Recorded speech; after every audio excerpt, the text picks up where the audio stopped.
Let me give you a brief history of pasta. Chapter 1. Fettuccine Alfredo. There once was a man who went by the name, you wouldn't believe it, Alfredo.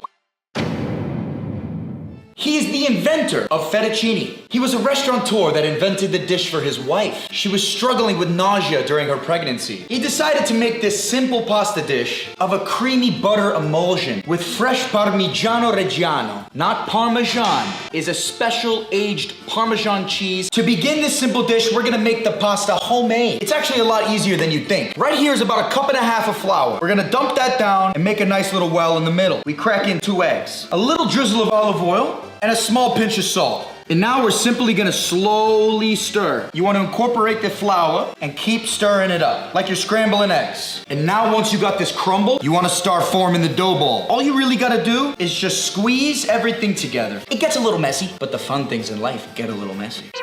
You wanna do this for like 5 minutes at least, because what you're doing here is activating the gluten in the flour. Like everything, it takes practice. If you have any doubt that you can do it, there are 95-year-old women in Italy that make thousands of pieces of pasta every single day. Old ladies, you can do it. They can do it better. Now we're just gonna wrap it up, toss it in the fridge.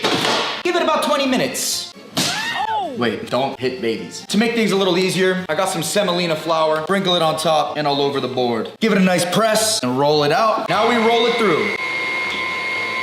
Woo! This thing is literally as tall as me. 6 feet! 6'7". I just bit right on the highway. Track Hawkins sitting in the driveway.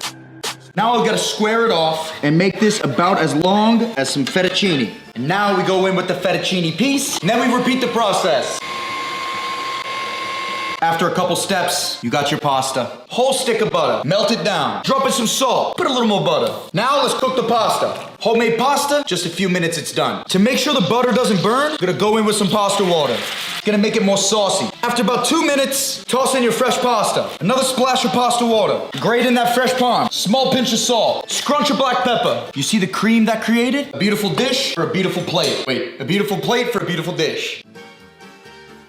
This is the real fettuccine Alfredo.